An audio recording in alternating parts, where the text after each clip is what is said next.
যদি কোনো বাধা থেকেও থাকে অবশ্যই আমরা জানলে ওনাকে সর্বোচ্চ সহযোগিতা করব।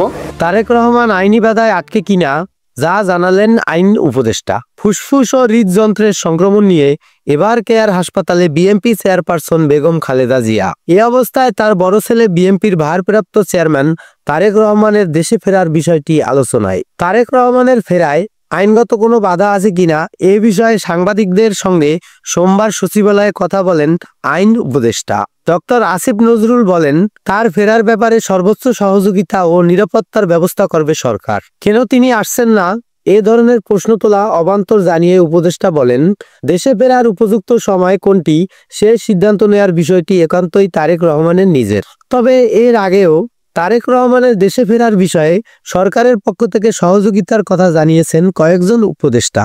যারা উপযুক্ত সময় সেই সময় দেশে আসবেন বলে আমি বিশ্বাস করি। সৌরভ হালদার, কনভোকাল সংবাদ।